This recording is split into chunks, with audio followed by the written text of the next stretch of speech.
Hello everyone, welcome to Self-Knowledge. Let me first check if everything is okay with the broadcast and we'll start with today's topic. Hello everyone. Yeah, I think everything is okay. So,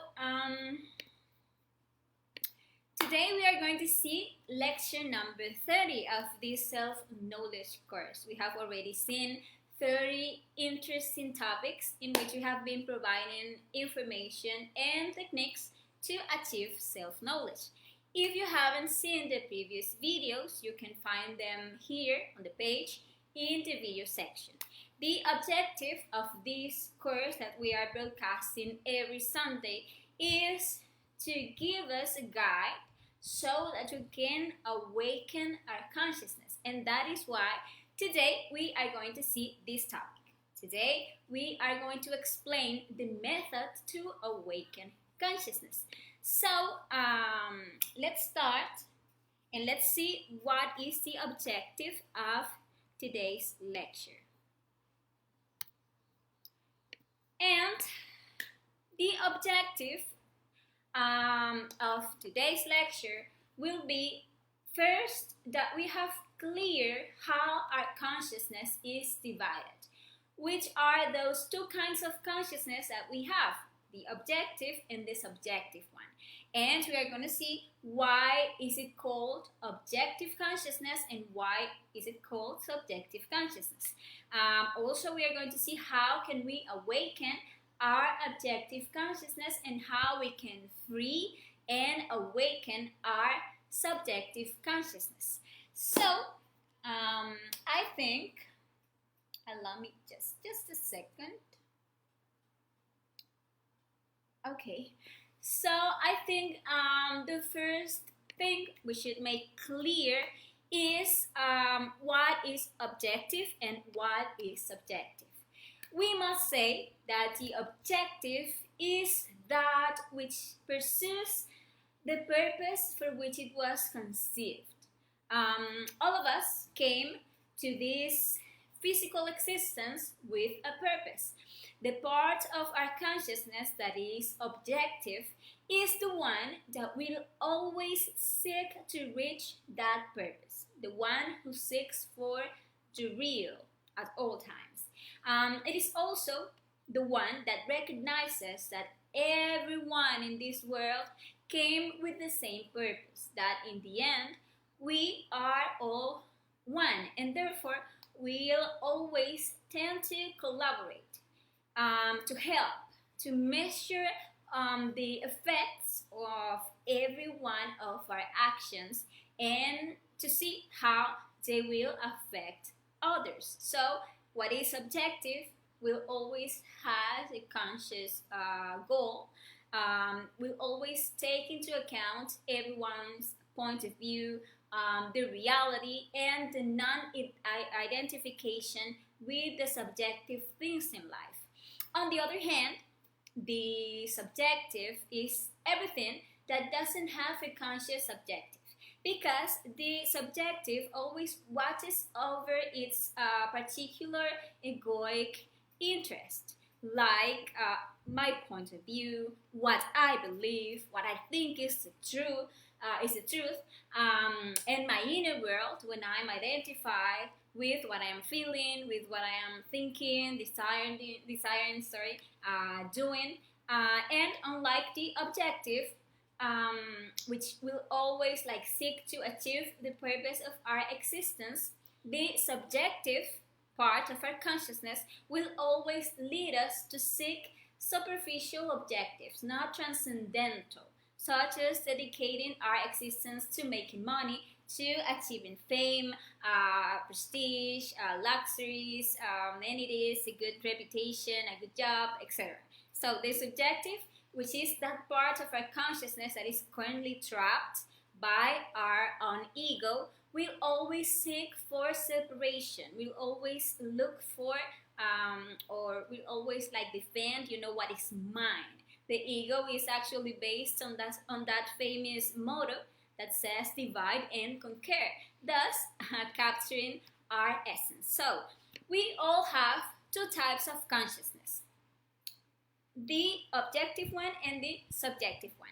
We all came from the absolute with 3% awake consciousness and 97% of essence that comes innocently and is being trapped by the ego in order to carry out a learning process, because we all came here to learn. This planet is actually like a school, and in all our egoic expressions we actually have a percentage of trapped consciousness. In our expressions of lust, of anger, of laziness, of pride, of envy, etc., we have a percentage of consciousness that must be rescued.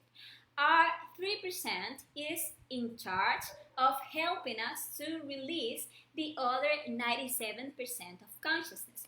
The 3% makes up our spirit. It is the divine spark in each of us. And since it is not conditioned by the ego because it is self-aware, it is always something, or it is always objective. It is wisdom, it's light. But 97% it is what makes up our soul, and it is all the essence and the energy that is actually subjective, since it is trapped and it is conditioned by the ego. So we could say that when we talk about subjective consciousness, we are talking about the whole 97% of our essence that is currently trapped in our ego, and that is processed by virtue of its own conditioning. And what does it mean? This 97% of essence that forms our soul is completely polluted. Our soul is currently completely polluted by all our negative ways of being. That forms our ego. And as we saw in lecture number 11, when we were talking about the soul and the spirit, we saw that the soul is a set of faculties, powers, strengths, and virtues that, as now, they are being trapped by the ego, and they are now being processed according to the conditioning of the psychological aspect that has it trapped. For example, our physical strength, which must be something conscious, is currently trapped by, for example, our anger. And our anger uses our physical strength to harm others, to violate others. And for example, our sexual potency, that must be something that the consciousness must use to practice the supersexuality, to create the internal bodies, is currently trapped by our defects of lust. And our lust uses our sexual potency just to satisfy our carnal desires and to degenerate us. And as I was saying a moment ago, we can differentiate the objective from the subjective, because the subjective will always watch over its particular interest for the satisfaction of its egoic desires. When we are being driven by defects of laziness, for example, it is only interested in doing nothing, in procrastinating, in entertaining itself, in distracting itself, without caring at all if others are very busy doing alone what would be done faster and easier in a collaborative way, like doing it together. The same when we are being moved by jealousy or envy or greed and so on. Each defect will always watch over its particular interest. That is the reason why it is subjective.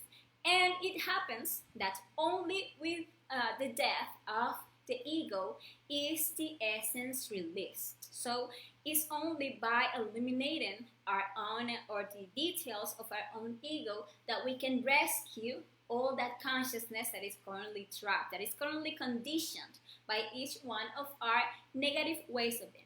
And the greater the amount of essence released, the greater the self-awareness, the self-consciousness.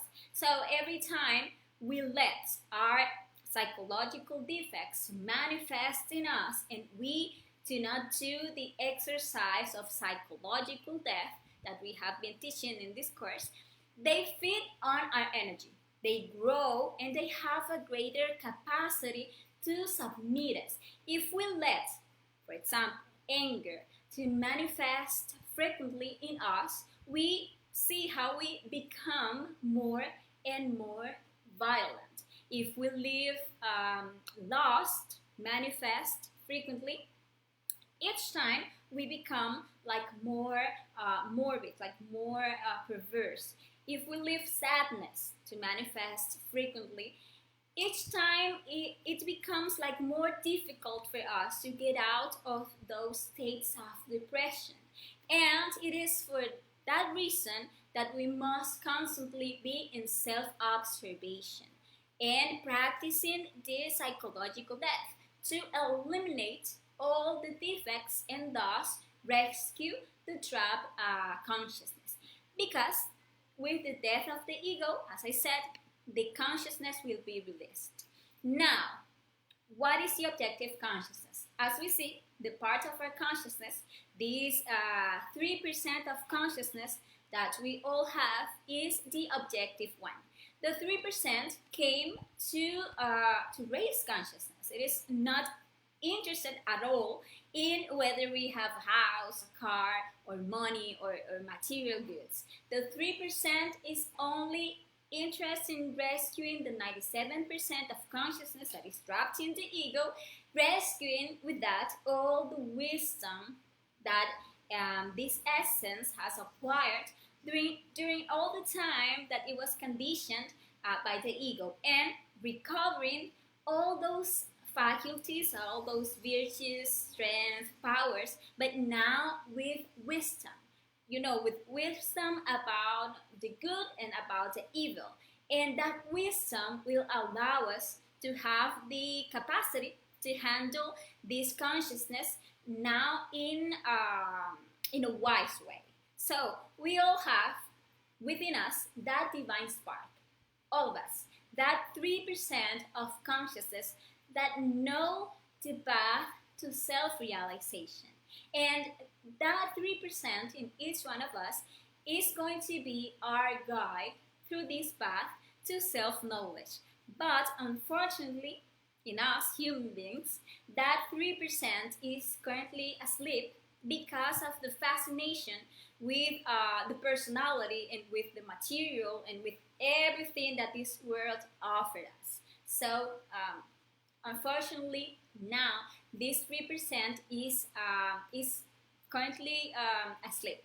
But, however, when we were babies, the 3% was awake. And it is that 3% that gives the babies that shine and that natural beauty that they have in their small faces. That beauty, that love, that light that we can perceive in those newborns is because of that 3%, because it is awakened. And when babies are born, they actually have many faculties. They perceive the physical part and the other dimensions. They can actually remember their past lives. They can actually see the future. They know what they are going to live because they know they can remember their judgments, the karmas they have to pay. And actually, there is a reason why some of them cry a lot when they are born. And some of them remember their past lives, and some of them even maintain that faculty for a long time. Babies also manage telepathy, and that is why a newborn doesn't have to tell the mother that he's hungry. But you see that with their telepathy, the baby lets her mother know. Like when the baby cries, and the mother usually knows if he is crying because he's hungry or because the diaper is dirty. And usually we think that is a gift from the mother, but in reality, it is a gift from the baby. The babies see adults as they really are. They can see our psychological defects, they can see our perversity, they can see our intentions, and that is why there are babies who cry inexplicably in the presence of certain people. Babies can also see their own psychological defects that they have formed from past existences lurking around the cradle when wanting to enter the baby, but these defects cannot enter since the baby has not yet created a personality. And so the babies cry sometimes uncontrollably when they are alone and in the presence of those ghosts or monsters that are actually their own psychological defects. And when they start growing up and forming a new personality, the defects begin to enter. Personality is an energetic vehicle. Personality is formed through imitation from 0 to 7 years old. The child's personality is formed through imitation from according to the country or region in which the child was born, according to the customs of the place and what he sees that other people do. And as the personality is formed, the defects start like entering little by little to the child. For example, the little boy, let's say, sees his father mistreating his mother and mistreating him, and begins to develop violence in his personality, and thus the defects of anger that he already brought from other existences can now enter to his body and can start manifesting in him. And then he begins fighting with his friends, with his cousins, and when he grows, the anger will have that personality so dominated that that child is going to become a violent teenager or a violent adult. And the personality is actually fascinated with the different things that appear in the physical world, and it slips the 3% of consciousness that was awake. When we are fascinated with school, with friends, with money, with movies, with the girlfriend, with the fornication, or when we start our sexual practices, whatever, the 3% of consciousness falls asleep. The personality begins like silencing that inner yearning that drives the person to seek for the superior, to seek for the spiritual. For example, there are people who bring faculties from past lives, like clairvoyance, like ability to remember their past life, like intuition, like ability to consciously unfold to the astral, etc. But when they fall into masturbation, into pornography, and they start spilling their sexual energy, the power that's within them, they start losing those faculties, those faculty of the consciousness, and they start to create more and more psychological defects, and so the 3% falls asleep. So we see that personality is just a vehicle of expression of defects, but we must know that there is no future for the personality. The personality dies with the time, but consciousness never dies. Consciousness is eternal. With the death of the physical body, three things die. The first one is the physical body, of course, and we will see at that moment when our physical body dies, that it was of no use having dedicated our life to creating fortune, to fixing ourselves up so much physically, if in the end we are not going to take any of that with us. Physical body is going to die, and along with the physical body will die our organic vital fund. That is the energetic part of our body, and this energetic part will disintegrate as the physical body disintegrates. And the third thing that is going to die is the personality. Although this may take a little longer to disintegrate, since when um, the person was someone who was very like attached to life, that energy vehicle tend to remain a little longer like a ghost wandering around for a while, and being fed by the energy of those who remember him or who cry for him. But actually, these three parts are going to die with the death, with the physical death. But none of these three things are consciousness, since consciousness, what we really are, passes to the fifth dimension to live the entire process of judgments that we saw in lecture number 2, and to wait for a new physical body. And the ego, each one of our psychological eyes, doesn't die with the physical death. No. Since they have trapped within themselves that essence which is immortal, and that essence allow them to transcend the death of the physical body.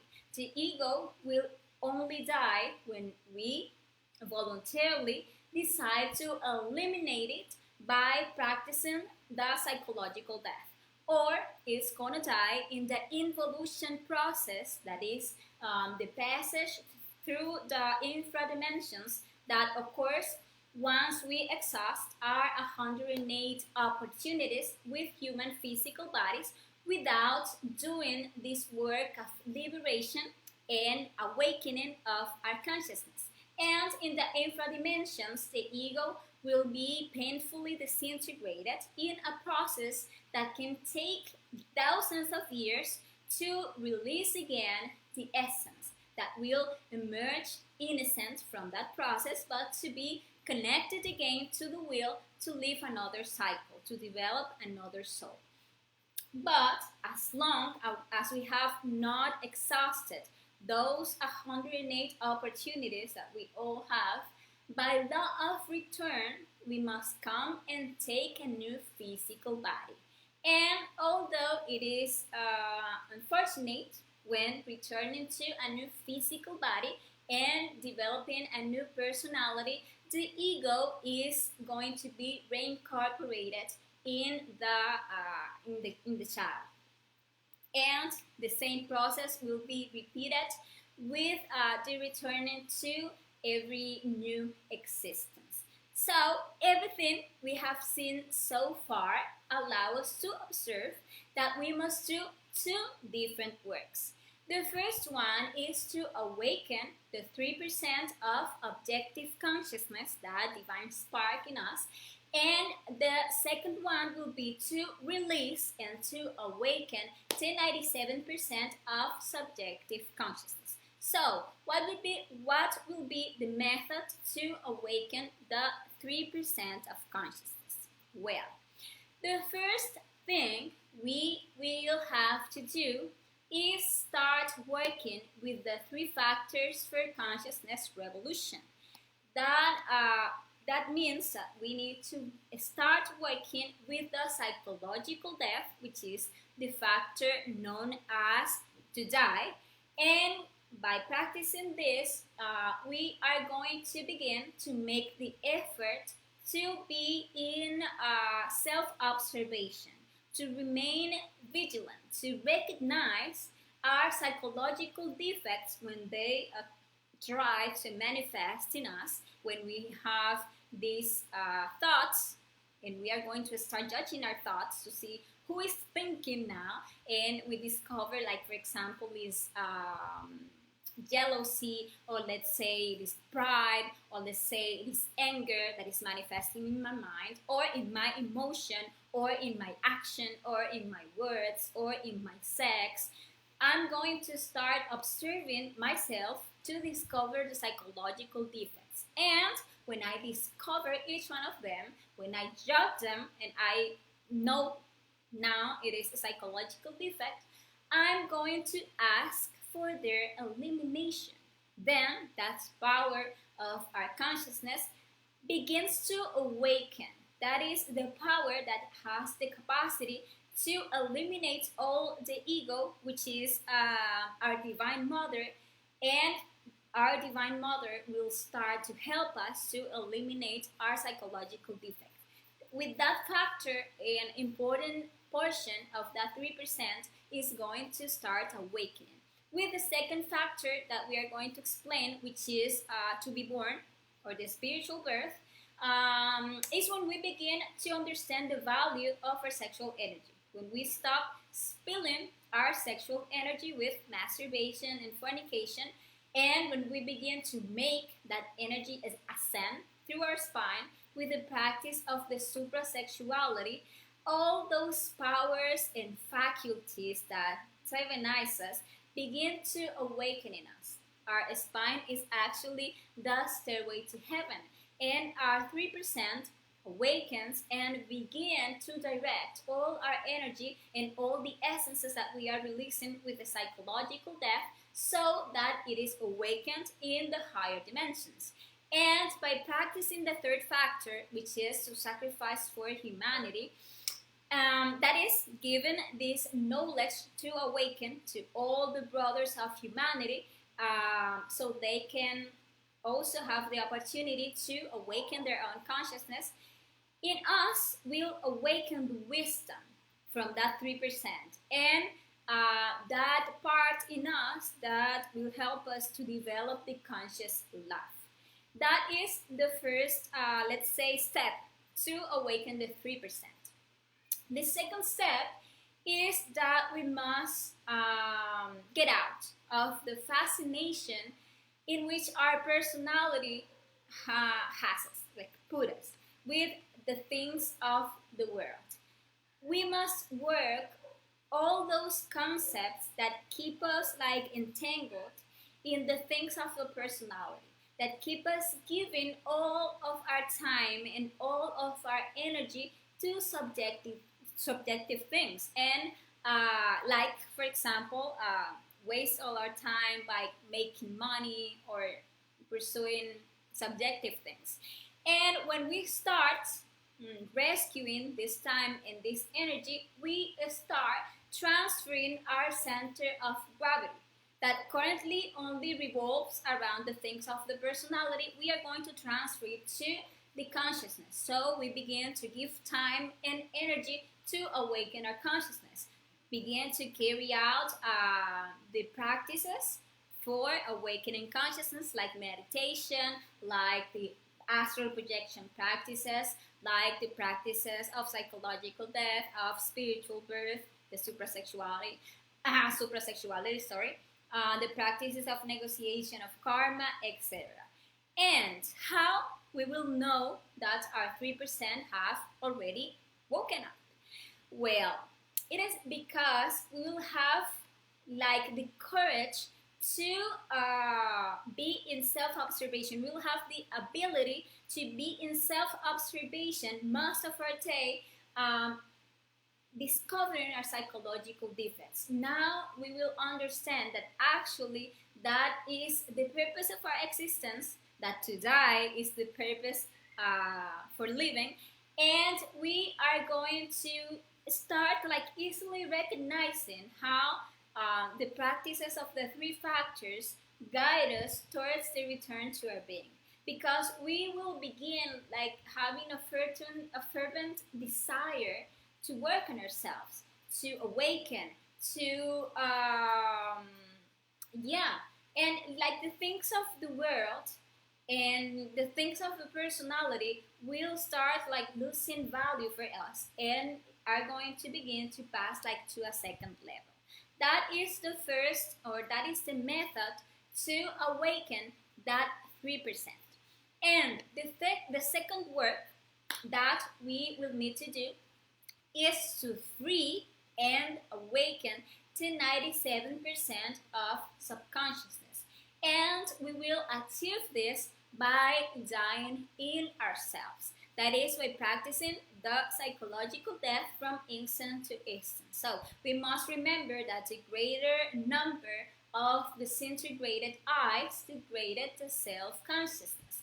So the first thing we must do is to keep ourselves in states of self-observation at all times, directing our attentions towards our inner world in order to discover the different defects that are manifested. We are going to make the effort to be present, to be living the here and now, because here and now is where this 3% can manifest, and is here in the here and now that I am able to discover the subjective consciousness, that is the consciousness that is currently trapped by the ego. So the second part, after I observe my psychological defects, is the prosecution.